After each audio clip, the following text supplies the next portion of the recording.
तो hello everyone, welcome back to exam crack. मैं जो सीरीज़ चला रहा था वो बिहार स्पेशल के लिए चला रहा था और मैंने साथ साथ में करंट अफेयर्स का पार्ट 1 भी डाल रखा है अपने चैनल पे। उसमें हम लोगों ने जो एडिटोरिया का करंट अफेयर्स है उससे ये वाला पार्ट, फटाफट वाला पार्ट कर लिया था और जो जो इम्पोर्टेंट पार्ट है वो मैंने कवर कर दिया था। आज हम लोगों को एडिटोरिया की करंट अफेयर्स मैगज़ीन से जो बिहार स्पेशल का करंट अफेयर्स है उसमें से हम लोगों को करना था बिहार का इकोनॉमिक सर्वे और बिहार का बजट। तो ये दोनों ही चीज़ें हम लोग आज की वीडियो में निपटा देते हैं और ये कंप्लीट वीडियो होगा बिहार के बजट और बिहार के इकोनॉमिक सर्वे को लेके। तो जितने भी इम्पोर्टेंट सवाल बिहार के सर्वे, इकोनॉमिक सर्वे और बजट से आएंगे वो इस वीडियो से बन जाएंगे। तो ये वीडियो को पूरा अंत तक देखें और बने रहें मेरे साथ। इस वीडियो में हम लोग बिहार का पूरा ही बजट और करंट अफेयर, इकोनॉमिक सर्वे का करंट अफेयर्स निपटा देंगे। तो लेटेस्ट जो बजट पास हुआ है वो हुआ है 26-27 का बजट। अब मेन बात क्या है इसमें?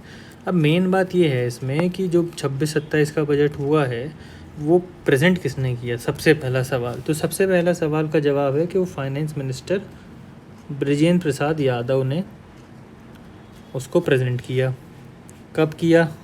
2026-27 में किया। तो ऑब्वियसली फरवरी में होता है बजट प्रेजेंट, तो वही किया है। और 3,47,00,000 का बजट है इस साल का। 3.5 लाख करोड़ का बजट है, जो कि पिछले बजट से 30,000 करोड़ ज़्यादा है। ठीक है, अब यहाँ पे जो बात है, यहाँ पे इतनी इंपॉर्टेंट बात नहीं है। सिर्फ इतना याद रखो कि रेवेन्यू एक्सपेंडिचर सरकार का कितना है और कैपिटल एक्सपेंडिचर कितना है। तो जो रेवेन्यू एक्सपेंडिचर है सरकार का वो 81% है और बाकी का जो 19% के आसपास का है वो है कैपिटल एक्सपेंडिचर, यानी कि 18.26% कैपिटल एक्सपेंडिचर और यहाँ पे 81.74% रेवेन्यू एक्सपेंडिचर है। बस यही दो बातें याद रखनी है, इससे ज़्यादा कुछ याद नहीं रखना है। फिस्कल डेफिसिट याद रखना है, हर साल पूछते हैं। 2026-27 के बजट एस्टीमेट्स के हिसाब से 2.99% का फिस्कल डेफिसिट है। कमेंट बॉक्स में ज़रूर बताएं कि FRBM के हिसाब से कितना फिस्कल डेफिसिट इनकर कर सकती है एक सरकार, चाहे वो स्टेट गवर्नमेंट हो या चाहे वो सेंट्रल गवर्नमेंट हो। ठीक है, रेवेन्यू डेफिसिट की बात करें तो लास्ट ईयर 25-26 बजट एस्टीमेट्स में 0.8% था और इस बार गिर के बहुत ही ज़्यादा कम हो गया रेवेन्यू डेफिसिट। ये हो गया 0.09%। तो ये याद रखना, 0.09% रेवेन्यू डेफिसिट हो गया है। और फिस्कल डेफिसिट कितना है? तो फिस्कल डेफिसिट है 2.99%। प्राइमरी डेफिसिट जो है वो 13,748 करोड़ है। प्राइमरी डेफिसिट क्या होता है? प्राइमरी डेफिसिट, अगर फिस्कल डेफिसिट में से हम लोग माइनस कर दें इंटरेस्ट पेमेंट्स, तो जो बचता है वो बचता है प्राइमरी डेफिसिट, यानी कि ब्याज का पैसा हटाने के बाद सरकार जितना भी उधार लेती है वो पैसा जो खर्च करने के लिए उधार लिया जाता है उसको बोलते हैं प्राइमरी डेफिसिट। तो फिस्कल डेफिसिट कितना हो गया? 2.99% और रेवेन्यू डेफिसिट हो गया 0.09%। बस ये दो फिगर्स याद रखना, यही पूछा जाता है। अब GSDP और बिहार की बात करें तो 13 लाख करोड़ के आसपास है, मतलब बिहार की GDP 13 लाख करोड़ है। एक्सपेंडिचर जो बजट का एस्टीमेट था वो बता ही दिया था, 3,47,000 करोड़ के आसपास है। एक्सपेंडिचर ऑन प्लान आइटम्स, यानी कि कुछ एक्सपेंडिचर होता है प्लान आइटम पे कि भाई ये सिस्टमेटिक होता है, और कुछ होता है नॉन प्लान आइटम पे, एस्टैब्लिशमेंट कमिटमेंट एक्सपेंडिचर होता है। और जो प्लान आइटम पे होता है वो होता है स्कीम एक्सपेंडिचर, कि स्कीम वगैरह पे कितना जाएगा। तो टोटल एक्सपेंडिचर का 35% जो है वो प्लान एक्सपेंडिचर में जाने वाला है और बाकी का बचा 64.86% जो है वो जाएगा नॉन प्लान एक्सपेंडिचर पे। कैपिटल आउटले कितना है? 39,377 करोड़ का कैपिटल आउटले है और उसमें से सोशल सर्विसेज पे 7,500 करोड़ खर्च होने हैं। ठीक है, तो सरकार खर्च कहाँ कहाँ करती है? तो कुछ जनरल सर्विसेज पे, कुछ सोशल सर्विसेज पे, कुछ इकोनॉमिक सर्विसेज पे। एस्टीमेट्स जो हैं रेवेन्यू सरप्लस या सेविंग्स के वो हैं 0.09% ऑफ GDP।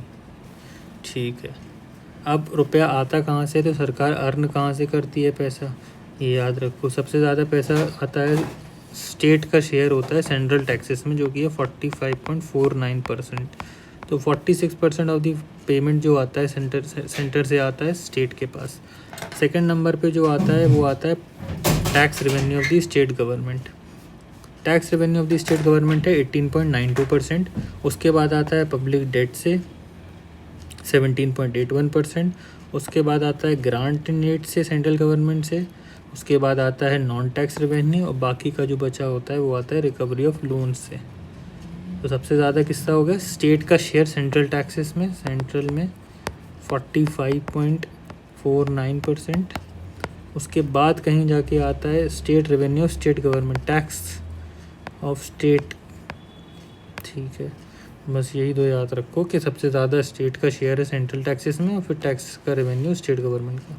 और सबसे ज़्यादा पैसा जाता कहाँ पे है, तो सबसे ज़्यादा पैसा जाता है सोशल सर्विसेज में, फिर जाता है इकोनॉमिक सर्विसेज में, फिर जाता है जनरल सर्विसेज में। बस यही याद रखो, social, economic and general services. 16th Finance Commission in the financial year 26-27 Bihar is expected to receive rupees 51,895 crore rupees as in grant in aid from the central government, which includes क्या क्या है उसमें, state का disaster relief fund में इतना आएगा, rural local bodies के लिए, अर्बन लोकल बॉडीज़ के लिए इतना, और सेंट्रली स्पॉन्सर्ड स्कीम के लिए इतना पैसा आएगा। और 16th फाइनेंस कमीशन ने ये बोला था 7,893, उसका डिवीज़न ये है। और बाकी का जो सेंट्रली स्पॉन्सर्ड स्कीम के अंडर में आएगा वो 44,000 करोड़ है। तो टोटल मिला के 51,895 करोड़ रुपए आएगा।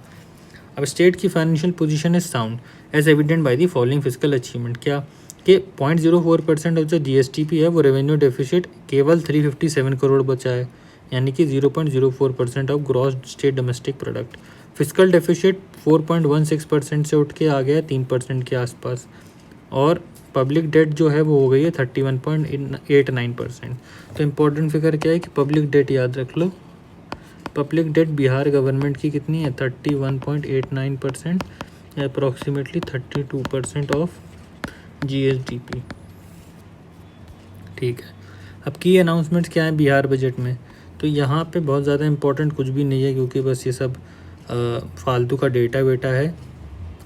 और इसमें से जो इम्पोर्टेंट है वो बता देता हूँ। बिहार की इकोनॉमिक ग्रोथ रेट क्या प्रोजेक्शन है, कितने रेट पे ग्रो करेगी, तो वो है 14.9%। तो ग्रोथ रेट 14.9%। उसके बाद यहाँ पे कुछ भी बहुत ज़्यादा इम्पोर्टेंट नहीं है। फिर अचीवमेंट्स क्या हैं, Bihar 85% of the India's total makhana produce करता है और 23% लीची करता है। नीचे कमेंट में बताना कि लीची का सबसे ज़्यादा लार्जेस्ट प्रोड्यूसर डिस्ट्रिक्ट कौन सा है बिहार का।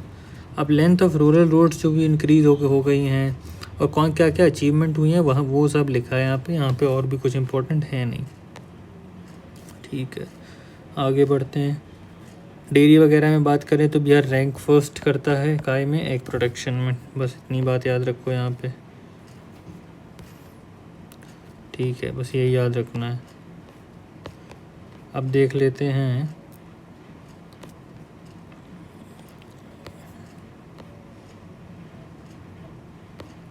बजट का एलोकेशन, देख लेते हैं की डिपार्टमेंट्स में। तो सबसे ज़्यादा जो डिपार्टमेंट पैसा लेता है बिहार से वो है एजुकेशन डिपार्टमेंट। वो कितना है 17.32%। याद इतना ही रहेगा तो इतना ही पढ़ो, ज़्यादा पढ़ के कुछ होता नहीं है, याद नहीं रहता है। 17.32% एजुकेशन डिपार्टमेंट को जाता है और हेल्थ डिपार्टमेंट को उसके बाद जाता है, फिर है होम डिपार्टमेंट, फिर है रूरल डिपार्टमेंट। तो सबसे ज़्यादा है एजुकेशन डिपार्टमेंट। कितना है 17.32% के आसपास पैसा जा रहा है वो एजुकेशन में जा रहा है। ठीक है, अब जेंडर बजटिंग कब से हो रही है बिहार में, ये क्वेश्चन बन सकता है। तो बिहार में पहली बार जेंडर बजटिंग हुई थी 2008-9 में, तो तब से जेंडर बजटिंग होती आ रही बिहार में। और बिहार में वुमेन का परसेंटेज कितना है जीडीपी में, तो केवल 4.89% है। जो टोटल बजट है बिहार का वो 18.4% ऑन एक्सपेंडिचर फॉर वुमेन कितना होता है, केवल 63,900 करोड़ रुपए 2026-27 के हिसाब से। अब कुछ ये इनिशिएटिव्स हैं जो कि लिए गए हैं वुमेन के एडवांसमेंट के लिए या फिर वुमेन एम्पावरमेंट के लिए। वो क्या है कि रिजर्वेशन, बिहार ने अकेला इकलौता स्टेट है जो कि 35% रिक्रूटमेंट में टू पब्लिक सेक्टर जॉब्स में 35% रिक्रूटमेंट में रिजर्वेशन है। 50% रिजर्वेशन है पंचायती राज इंस्टीट्यूशन में, 33% है स्टेट इंजीनियरिंग में एंड मेडिकल कॉलेजेस में, और जिसकी इन सब की वजह से ग्रेटली इम्प्रूव हुई है बिहार की वुमेन की कंडीशन। बस यही याद रखना कि कितना कितना रिजर्वेशन है। तो बस ये याद रखो कि 35% जो है वो पब्लिक सेक्टर में है, और 33% इंजीनियरिंग और मेडिकल में है, और 50% है पंचायती राज में। ठीक है। ग्रीन बजट, तो ग्रीन बजट की शुरुआत 2020-21 से हो गई थी, बस ये याद रखना। और 26-27 के लिए टोटल ग्रीन बजट एस्टिमेट किया गया है इतने करोड़ के साथ 15,800 करोड़, जिसमें जो अमाउंट करता है 7.48% का। तो जो टोटल बजट है उसका 7.48% जो पैसा है वो जा रहा है ग्रीन बजटिंग में। ठीक है। स्टेट का जो टोटल एक्सपेंडिचर है वो अप्रॉक्सीमेटली जो शेयर है जो स्टेट का टोटल एक्सपेंडिचर वो 5% है। The absolute allocation remains robust, contributing approximately 1.2% to GSDP in same year। ये ग्रीन बजटिंग की बात है। फिर चाइल्ड वेलफेयर बजट, इसमें कुछ बहुत ज़्यादा इंपॉर्टेंट नहीं है और ना ही यहाँ पे कुछ इंपॉर्टेंट है। बस ये देख लो बिहार की पोजीशन एग्रीकल्चर प्रोडक्शन में फर्स्ट किस किस चीज़ में, तो एग में, फॉक्सनट यानी कि मखाना में, लीची में, मशरूम में, और पम्पकिन या फिर गोर्ड में। तो इन सब में सबसे ज़्यादा फर्स्ट पोजीशन पे बिहार आता है। एग, फॉक्सनट, लीची, मशरूम, पम्पकिन गोल्ड। बस ये कुछ नाम वाम चेंज हो गए हैं। संजय गांधी बायोलॉजिकल पार्क को अब पटना ज़ू कहलाया जाएगा, और आमीन को ये लोग अब असिस्टेंट रेवेन्यू ऑफिसर बोलेंगे टेक्निकल। फिर गया को गया जी बोलने लगे हैं। राजभवन को बिहार में लोक भवन बोलने लग गए हैं, और department of art culture youth में से यूथ हटा दिया, department of art and culture बचा है। लेबर रिसोर्सेज को labour resources and migrant workers welfare कर दिया गया है, और एनिमल एंड फिशरीज रिसोर्सेज को dairy, fisheries and animal resources कर दिया है। बस इतना ही याद रखना है। अब बिहार का इकोनॉमिक सर्वे देख लेते हैं जल्दी से। 25-26 तो 2 फरवरी बिहार के finance minister same mister Vijendra Prasad Yadav ने 20th इकोनॉमिक सर्वे प्रेजेंट किया on the first day of the budget session of the Bihar legislative assembly. 14 chapters थे इसमें से। ओवरव्यू बस इतना देखना है कि कितनी कांस्टेंट प्राइस पे राइज करी जीडीपी, और करंट प्राइसेस, यानी कि करंट प्राइसेस का मतलब होता है नॉमिनल जीडीपी। तो नॉमिनल जीडीपी जो ग्रोथ हुई है वो हुई है 13.1%, और जो रियल जीडीपी ग्रोथ हुई है 8.6% के आसपास। और नेशनल से कंपेयर करें तो नेशनल की नॉमिनल ग्रोथ है 9.8% के आसपास। बस ये याद रखना कि 9.8 नेशनल की है, 13% बिहार की है, और 8.6% बिहार की रियल जीडीपी ग्रोथ है। सेक्टर वाइज ग्रोथ देखें तो सेक्शनल कॉम्पोजिशन क्या है, जीएसबीए में कितना सेक्टर कौन सा कंट्रीब्यूट करता है बिहार की जीडीपी में। तो जो टर्शरी सेक्टर यानी कि सर्विस सेक्टर वो 54.8% कंट्रीब्यूट करता, सेकेंडरी सेक्टर 26.8%, और सबसे प्राइमरी सेक्टर 18.3% वो सबसे कम करता है। प्राइमरी में आते हैं एग्रीकल्चर वगैरह, सेकेंडरी में मैन्युफैक्चरिंग वगैरह आती है, और टर्शरी में सर्विस सेक्टर वगैरह। तो सर्विस सेक्टर 54.8% कंट्रीब्यूट कर रहा है, सेकेंडरी है 26.8, और टर्शरी है यानी कि प्राइमरी है प्राइमरी है 18.3। तो ये तीनों डेटा याद रखो, यही पूछते हैं वो लोग, तीनों डेटा दे देते हैं। तो 54.8, 26.8 और 18.3 यही दे देंगे वो लोग, और पूछेंगे कि प्राइमरी, सेकेंडरी और टर्शरी का मैचिंग दे देंगे। ठीक है। ग्रोथ रेट की बात करें तो प्राइमरी 9.6% से ग्रो किया, सेकेंडरी 15.5 से, और टर्शरी 13.5 से। तो ग्रोथ रेट में पूछेंगे सबसे ज़्यादा ग्रोथ किसने रजिस्टर करी, तो सबसे ज़्यादा ग्रोथ सेकेंडरी सेक्टर ने रजिस्टर करी, दैट इज़ 15.5% की ग्रोथ रेट रजिस्टर करी है सेकेंडरी सेक्टर ने बिहार में। ठीक है। उसके बाद बात करें तो कंजम्पशन पर 100,000% में पेट्रोल सबसे ज़्यादा कंज्यूम कहाँ पे हो रहा है, पटना में। डीजल पटना में, एलपीजी भी पटना में। फिर आते हैं पर कैपिटा जीडीपी। तो ग्रॉस डिस्ट्रिक्ट डोमेस्टिक प्रोडक्ट यानी कि जीडीपी के हिसाब से पटना टॉप पे है। मतलब कौन सा डिस्ट्रिक्ट सबसे ज़्यादा आउटपुट प्रोड्यूस कर रहा है, तो वो पटना। सबसे बॉटम पे कौन है, शिवहर है। बस याद रखना, गरीबी और अमीरी में भी यही है, पटना टॉप पे आता है और शिवहर लोवेस्ट है। Similarly gross district domestic product में भी सेम ही कंडीशन है दोनों की। 24-25 में देखें तो टैक्स रेवेन्यू कितना है सरकार का, 84%, और नॉन टैक्स रेवेन्यू 2%। बाकी का जो पैसा है वो ग्रांट्स एंड इंडियन कॉन्ट्रीब्यूशन से आ रहा है। ठीक है। बताया था कि सबसे ज़्यादा पैसा जाता कहाँ है, सोशल सर्विसेज में, फिर जाता है जनरल सर्विसेज में, फिर जाता है इकोनॉमिक सर्विसेज में, फिर जाता है जनरल सर्विसेज में।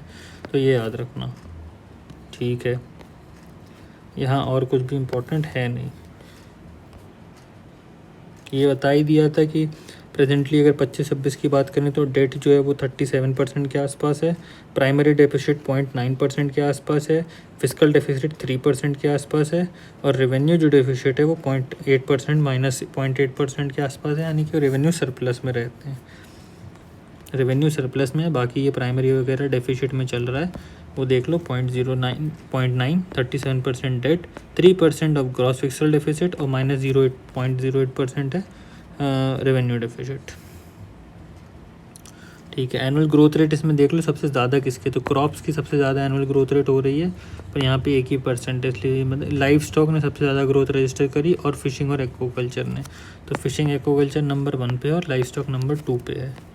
बस यहाँ ये सब कुछ भी इम्पोर्टेंट नहीं है यार, ये उल्टा लग गया है पेज। इस वाले पेज में केवल एक ही चीज़ इम्पोर्टेंट है, वो है labour and employment and skill, और इसमें ये याद रख लो कि कौन सा लेबर फोर्स पार्टिसिपेशन रेट में क्या क्या परसेंटेज है मेल का फीमेल का, और बिहार में और इंडिया लेवल पे। तो बिहार में मेल का जो रेशियो है लेबर फोर्स पार्टिसिपेशन रेट है वो कितना है, तो बिहार में labour force participation rate rural में मेल का 70 से, या फिर कंबाइंड याद रखो बस, बिहार में कंबाइंड में 75.8% है। ओवरऑल 53.2% बिहार में लेबर फोर्स पार्टिसिपेशन रेट है, यानी कि 53.2, और ओवरऑल इंडिया की बात करें तो वो 60 है।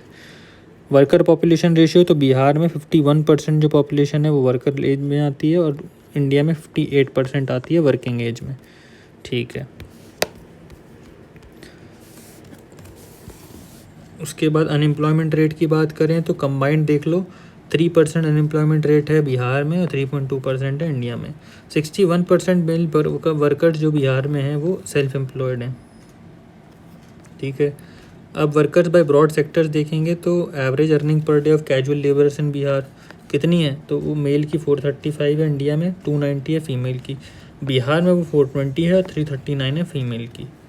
ठीक है, Mukhyamantri Pratigya Yojana has been implemented to provide the youth of Bihar with advanced skills, enhanced employability, leadership and new career advancement, जिसमें 12th ग्रेड पास को 4,000 मंथली, ITI को 5,000, 6,000 अंडर ग्रेजुएट पोस्ट ग्रेजुएट को, और इंटर्नशिप अभी फ्रॉम होम डिस्ट्रिक्ट लोगे तो एडिशनल स्टाइपेंड मिलेगा 2,000 और 5,000 पर मंथ रिस्पेक्टिवली। फिर महिला रोजगार योजना के अंदर में 10,000 रुपये एस्पायरिंग वुमेन को दिए जाएंगे और एडिशनल अमाउंट दिया जाएगा 2 लाख तक का। ठीक है, फिजिकल इंफ्रास्ट्रक्चर यहाँ पे पटना में सबसे ज़्यादा हाईवेज़ हैं, और ये तो पहले देख ही लिया था, और शेवर में 22 किलोमीटर्स का स्ट्रेच है, यानी कि ये लोएस्ट है और ये हाईएस्ट है। Bihar 5.5% of the total road network share करता है इंडिया का। बस इतनी बात याद रखो कि टोटल का 5.5% है, और पटना के पास हाईएस्ट है, शेवर के पास लोएस्ट है। ठीक है, ई गवर्नेंस वगैरह कुछ नहीं देखना है, सब बेकार की चीज़ें हैं, कुछ याद नहीं करना है। अब डेंसिटी और फॉरेस्ट वगैरह देख लो कि एनवायरनमेंट में क्या सीन है। तो पहले तो बिहार का सेक्स रेशियो देख लो, 21-23 में क्या हो गया, बिहार का सेक्स रेशियो 897 हो गया, जो पहले पढ़ा था कि 923 के आसपास है। Per capita expenditure on children हो गया 9,271 रुपीज़। अनीमिया भी 60-70% के आसपास अफेक्ट कर रहा है children age 6 to 59 months. Jamui, Nalanda, Sheikhpura record the highest prevalence, while Gopalganj is in better situation than other districts. ठीक है, ये सब बेकार हैं। उसके बाद केवल ये देख लो कि कितने % of the south west monsoon annual rainfall में कंट्रीब्यूशन देता है बिहार में, तो 83% कंट्रीब्यूशन साउथ वेस्ट मानसून का है।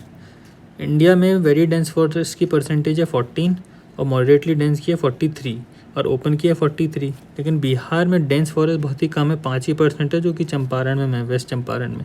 मॉडरेटली डेंस फॉरेस्ट है 44%, और ओपन फॉरेस्ट पड़ता है 51% के आसपास। बिहार का टोटल कार्बन स्टॉक रीच हो चुका है 58,451,000 टन्स के आसपास का।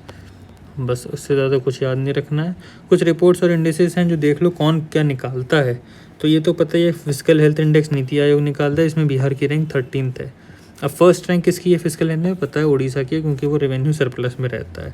उसके बाद ये ज़रूरी नहीं है। Logistic ease across different states report, LEADS report कौन निकालता है, तो मिनिस्ट्री ऑफ कॉमर्स ही निकालेगा वो। इसमें उत्तर प्रदेश ने टॉप किया, ये याद रखो। Sustainable development goals NITI Aayog निकालता है, इसमें बिहार की लास्ट पोजीशन रही है, ये याद रखना। Sustainable development goal NITI Aayog और बिहार की पोजीशन लास्ट है। फर्स्ट रैंक किसकी है? केरला और उत्तराखंड की है।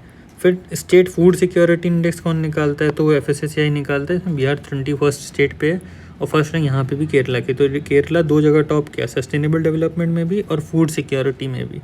और लीड्स रिपोर्ट की बात करें तो लीड्स रिपोर्ट यानी कि लॉजिस्टिक्स ईज़ कितना है, मतलब कितना अच्छा रोड इंफ्रास्ट्रक्चर होगा कि आपका लॉजिस्टिक ईजिली मूव कर सके, तो वो उत्तर प्रदेश उस चीज़ में टॉप पे है। फिजिकल हेल्थ में उड़ीसा टॉप पे है। National water awards, 4th national water awards ministry of जल शक्ति ने अनाउंस करे थे, इसमें बिहार की रैंक 3rd है। मध्य प्रदेश इसमें टॉप किया है। और मल्टी डायमेंशनल पॉवर्टी इंडेक्स तो पता ही है हम लोगों को कि नीति आयोग निकालता है, इसमें स्टेट बिहार जो है वो पुअर स्टेट आता है। इसमें 33% ऑफ द पीपल हैं जो वो मल्टी डायमेंशनली पुअर हैं। और लीस्ट पुअर स्टेट कौन सा है, यानी कि रिचेस्ट स्टेट कौन सा है, तो वो केरला है। तो केरला रिचेस्ट भी है, केरला फूड सिक्योरिटी में भी अच्छा है, केरला वाटर सस्टेनेबल डेवलपमेंट में भी बढ़िया है। वाटर में मध्य प्रदेश है, लॉजिस्टिक में यूपी है और फिजिकल हेल्थ में उड़ीसा है। तो बस इतना ही याद रखना, इतने से बहुत आराम से इकोनॉमिक सर्वे और बजट के जो सवाल हैं इतनी ही चीज़ों से आते हैं सवाल। बाकी एक्स्ट्रा जो सवाल आते हैं वो बनाने वाले नहीं होते, वो छोड़ देना उन सवालों को, वो बनेंगे भी नहीं। कितना याद करोगे, इतना कर लो, काम हो जाएगा। और इसके बाद मैं थोड़ा और करंट अफेयर बचा है बिहार स्पेशल वाले ही एडुटेरिया का, वो और पढ़ा दूंगा। इसमें अवार्ड्स वगैरह हैं और फॉरेस्ट स्टेटस रिपोर्ट है जो बिहार की आई है ये, और कुछ बिहार से रिलेटेड और फैक्ट्स हैं वो भी बता दूंगा। ठीक है, ये सेकंड पार्ट है, एक पार्ट और डाल दूंगा। ठीक है, थैंक यू।